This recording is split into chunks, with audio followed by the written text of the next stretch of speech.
Assalamualaikum warahmatullahi wabarakatuh. Semoga Ananda soleha selalu dalam lindungan Allah Subhanahu wa taala ya.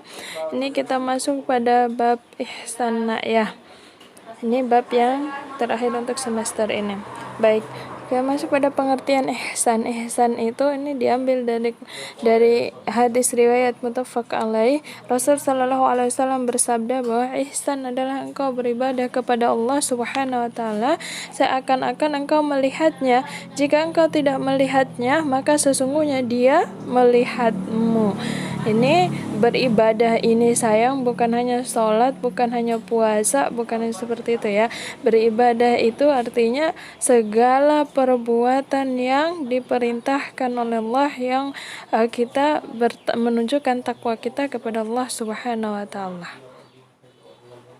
Oke. Macam-macam ihsan ini bertegaskan dulu bahwa ihsan itu harus ada dalam setiap perbuatan kita ya. Yang pertama ini berbuat ihsan kepada Allah Subhanahu wa taala, yaitu seseorang merasakan pengawasan Allah kepadanya dalam setiap waktu dan setiap keadaan. Artinya jangan hanya merasa bahwa Allah Maha mendengar ketika engkau berdoa saja, tetapi kamu juga harus beriman, kita juga harus beriman kepada Allah yang Maha melihat segala sesuatu yang kita lakukan kayak gitu. Nah ya.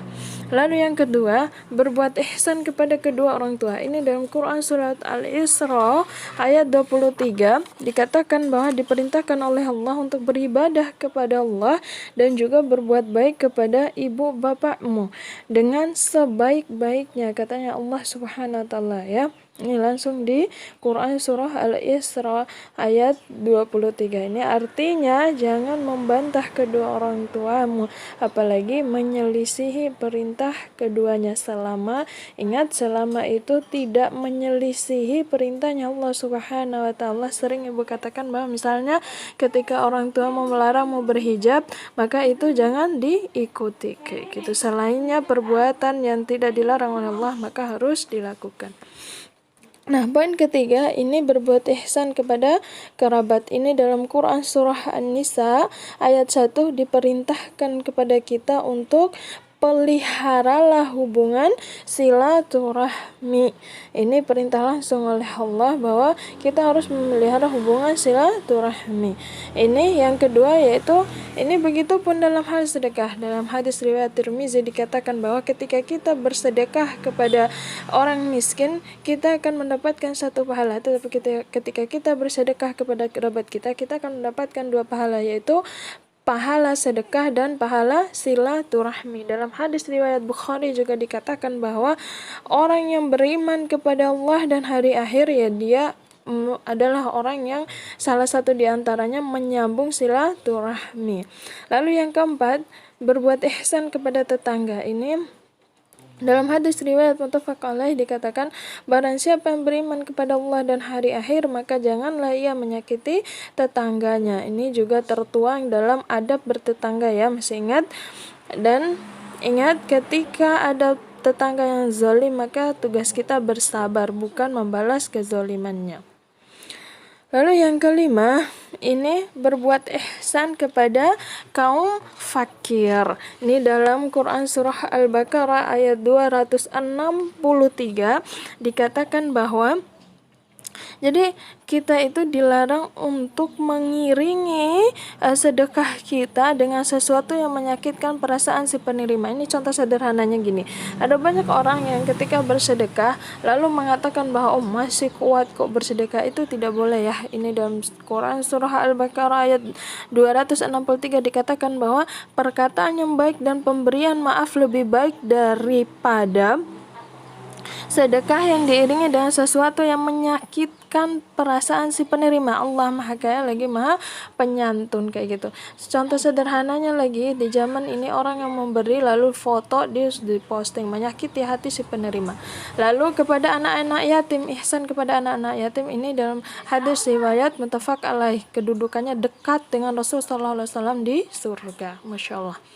Nah, perbuatan ihsan yang ketujuh yaitu perbuatan ihsan kepada diri sendiri. Ini perbuatan ihsan kepada diri sendiri sederhananya yaitu kita menjauhkan diri kita dari hal-hal yang diharamkan oleh Allah Subhanahu wa taala dan mendekatkan diri kita kepada ketakwaan kepada Allah Subhanahu wa taala. Ini dalam Quran surah Al-Isra ayat 7 dikatakan bahwa jika kamu berbuat baik, berarti kamu berbuat baik kepada bagi dirimu sendiri. Jadi sebaliknya kalau kamu berbuat kerusakan berarti itu untuk dirimu sendiri. Maka jauhi hal-hal yang diharamkan oleh Allah Subhanahu wa taala. Yang kedelapan, ini berbuat ihsan dalam ucapan. Ini Quran surah Al-Baqarah ayat 83 diperintahkan untuk ucapkanlah kata-kata yang baik kepada manusia. Jadi kata-kata yang sekiranya tidak menyakiti hati orang lain. Ingat, kayak kebun binatang itu tidak pantas untuk diucapkan. Perhatikan perkataan kita, pikirkan baik-baik apakah manusia ridho ketika menerima perkataan kita gitu sayang ya. Lalu yang kesembilan itu berbuat ihsan dalam penghormatan. Ini Quran surah An-Nisa ayat 86 dikatakan bahwa balaslah penghormatan itu dengan yang serupa. Ini sederhananya kalau salam orang sempurna maka jawablah salam tersebut dengan sempurna pula gitu. Nah ya. Nah, 10 berbuat ihsan dalam amal. Ini dalam hadis riwayat Baihaqi dikatakan bahwa sesungguhnya Allah suka apabila salah seorang di antara kamu beramal lalu ia melakukannya dengan serius. Artinya jangan melakukan setengah-setengah.